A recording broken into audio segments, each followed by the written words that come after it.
Assalamualaikum warahmatullahi wabarakatuh. Perkenalkan, nama saya Putri Dewi Vanita Lintang, NIM 1904004.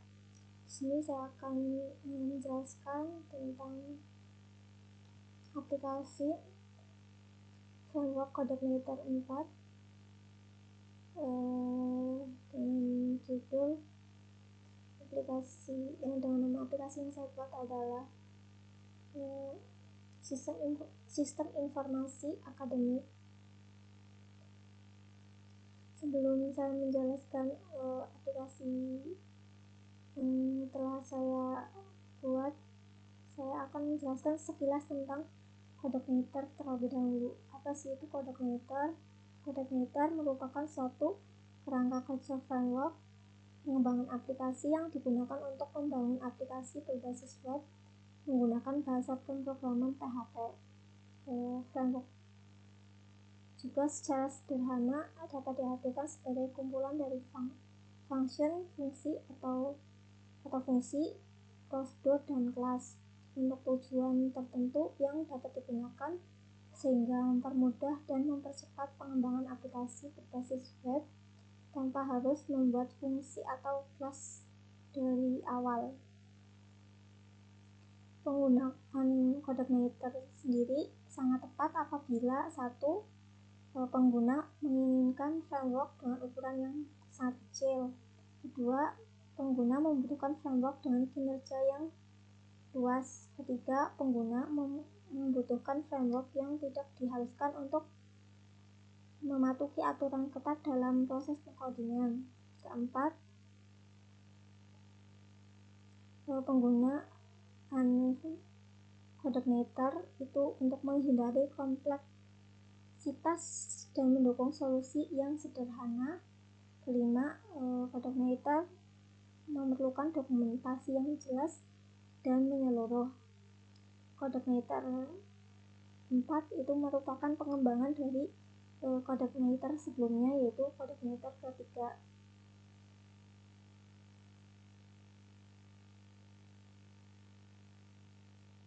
Adapun struktur dari CodeIgniter keempat itu ada GitHub, yaitu folder untuk konfigurasi repo GitHub. Terus ada folder app yang berisi model, view, dan controller, ada database, filter, helper, language, library, model, third party, views, hard access, index. Folder-folder seperti model, view, dan controller itu yang kita gunakan nantinya untuk menuliskan kode-kode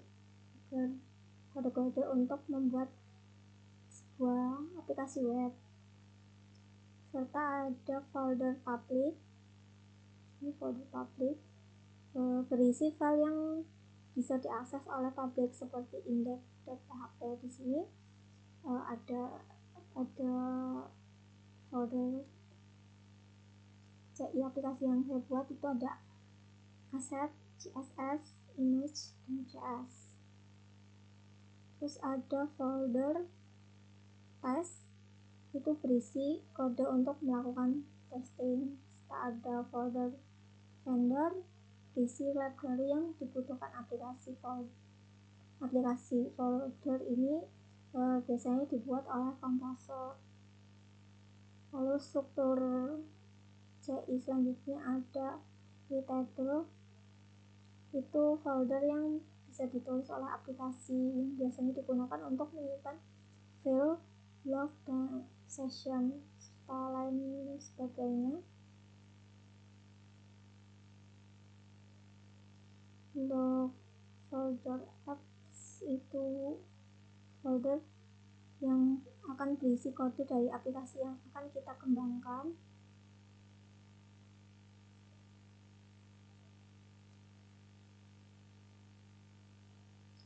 Pertama, untuk configuration itu berisi folder-folder yang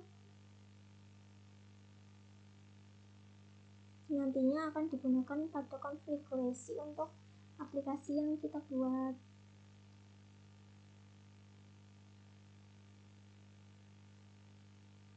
Untuk instalasi CodeIgniter sendiri, untuk CodeIgniter keempat kita memerlukan PHP minimal versi 2.7 serta database yang mendukung, itu ada MySQL versi 5 atau yang lebih baru.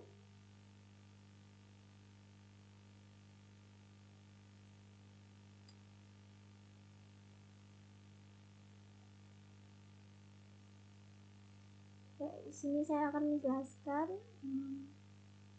kode-kode yang telah saya buat untuk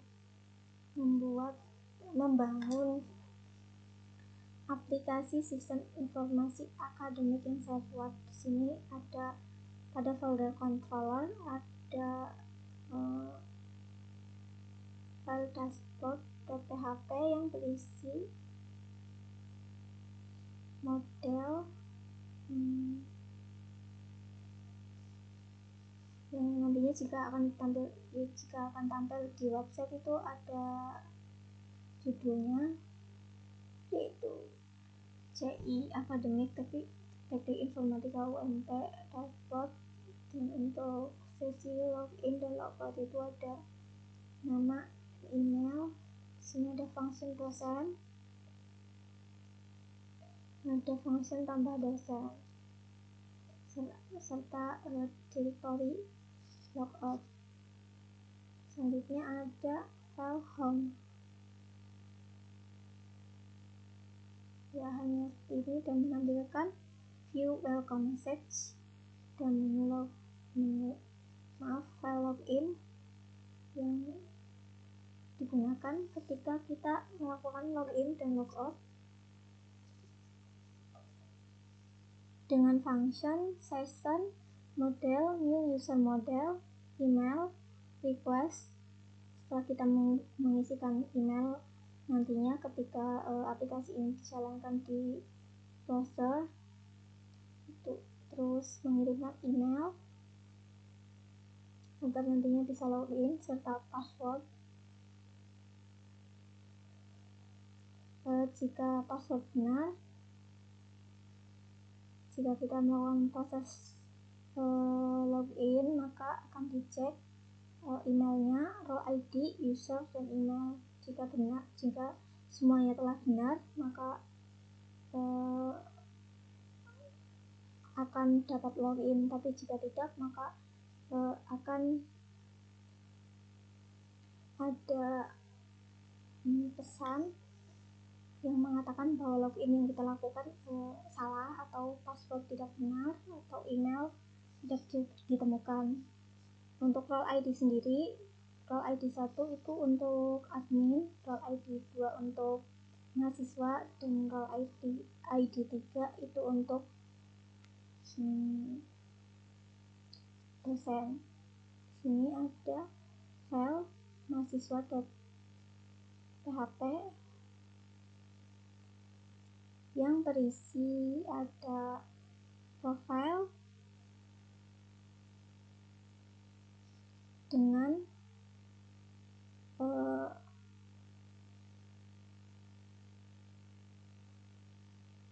footer.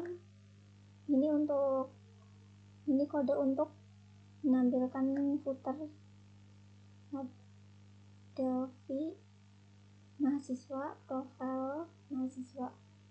Jadi kenapa saya memisahkan antara isian dengan footer, header dan footernya itu agar lebih rapi, dan nantinya jika digunakan untuk ke file-file yang lain itu bisa hanya kita tinggal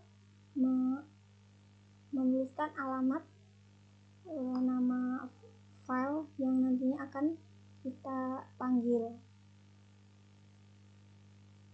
Source-nya selanjutnya ada database migration.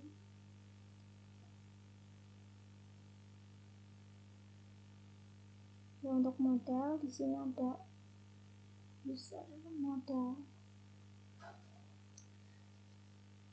Pada kelas user model berisi tentang tabel user dengan isi role ID, nama mahasiswa, NIM, email, password, tanggal lahir, dan alamat. Untuk function profil mahasiswa itu ada config database connect ke tabel mahasiswa, get where mendapatkan NIM sama dengan NIM. Untuk dosen juga sama. Selanjutnya ada view.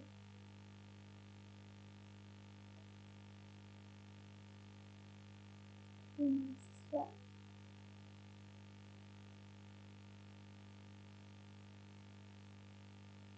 Ini untuk sintaks untuk footer.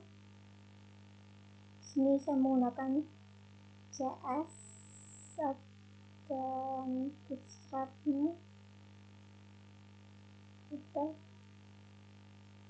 Dan ini untuk headernya.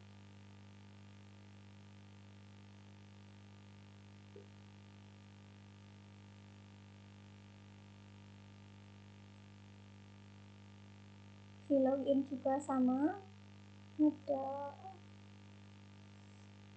hampir sama, ada bootstrap, JS,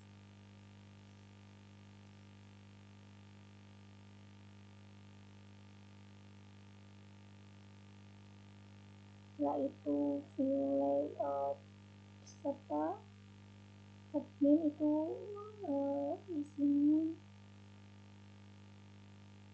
sama saja seperti ada yang di Fapias mahasiswa. Jadinya kita ke koneksi database.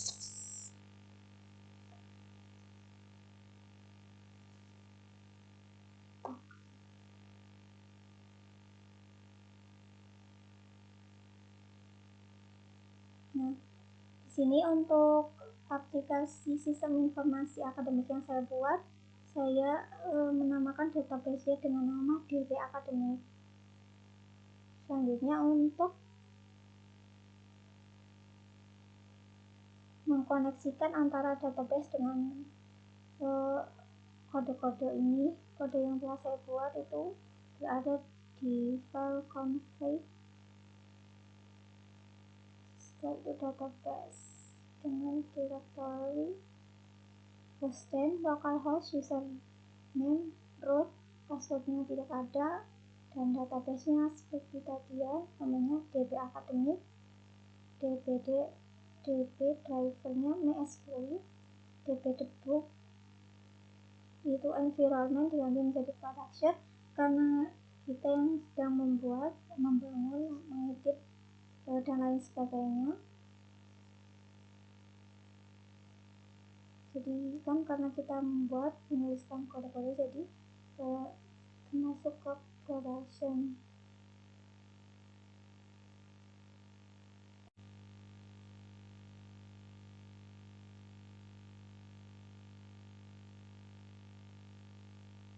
Untuk menjalankan aplikasi yang dibuat itu kita memerlukan terminal. Saya menggunakan VS Code untuk proses melakukan pengkodean dan menggunakan terminalnya. Untuk mengaktifkan C4 kita memerlukan perintah paksa.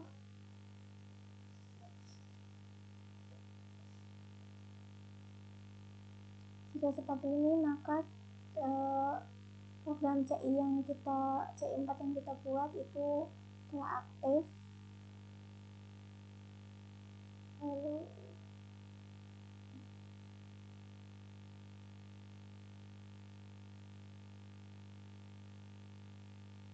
kita akan mencoba menjalankannya pada browser dengan direktori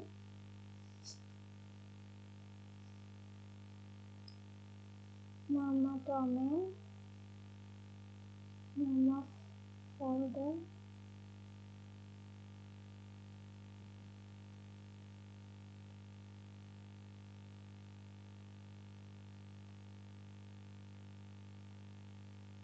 Terus nama file. Di sini untuk domainnya saya menggunakan localhost karena saya menggunakan untuk menyimpan database ini menggunakan MySQL Extend, ada Extend. Untuk nama foldernya saya menamakan CI Academic, dan untuk file yang akan kita buka adalah file public.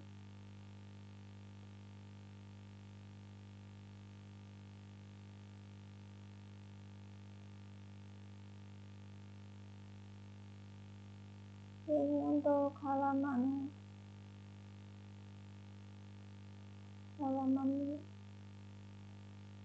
dashboard. Sini pada dashboard itu ada portal akademik dengan jadwal pengisian KRS, jadwal kuliahan, jadwal mata kuliah. Sini sudah bisa kita lihat karena kita belum login. Setelah di sini ada menu search untuk melakukan pencarian. Untuk menu upload, bagus berisi seperti ini. Lalu ada menu kontak, itu untuk email dan message. Untuk menu fax pertanyaan, itu pertanyaan apa itu sih CI News, bagaimana cara membuat akun CI News, bagaimana sih cara menulis artikel di CI, apa CI News ini official, dropdown ada action, something else. Kita kembali dan juga untuk login ke web yang kita buat. Ini untuk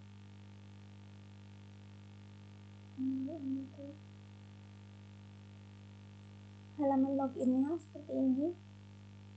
Sini kita harus menuliskan email dan passwordnya.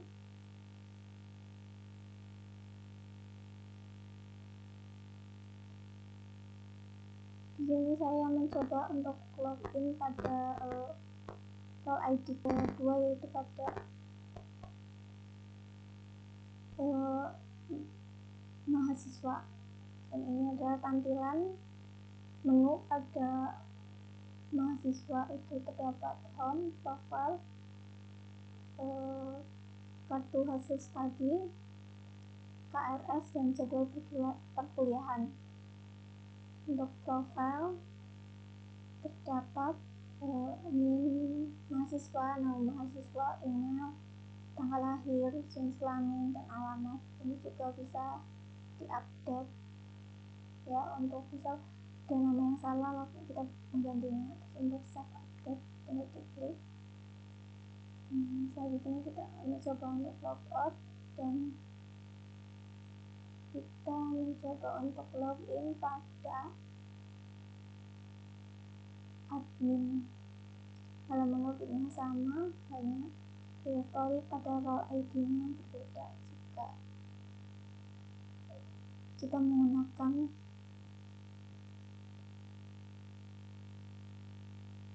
role ID kedua, maka itu untuk mahasiswa, ketiga itu untuk dosen, dan satu untuk admin. Nah, pada menu admin ini untuk dashboardnya ada panjang admin, aktivitas terakhir, dan ada home,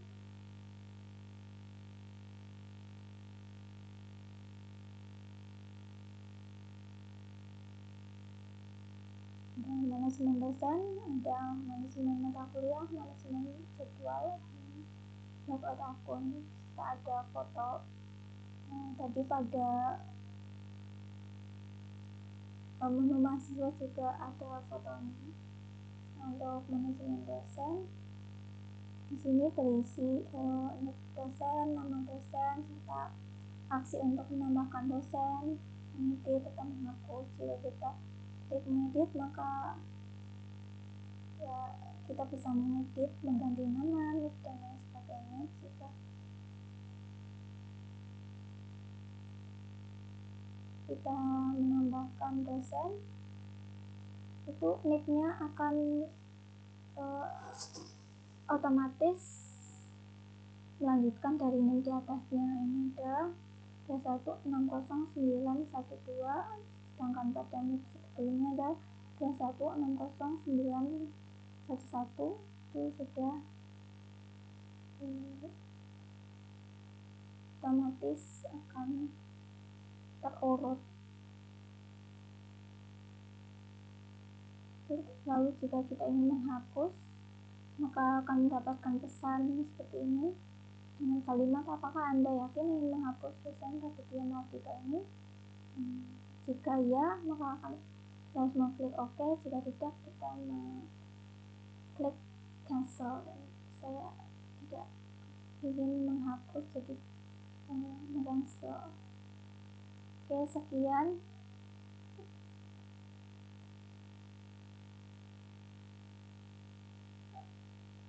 penjelasan dari aplikasi web sederhana yang saya buat. Apabila ada kesalahan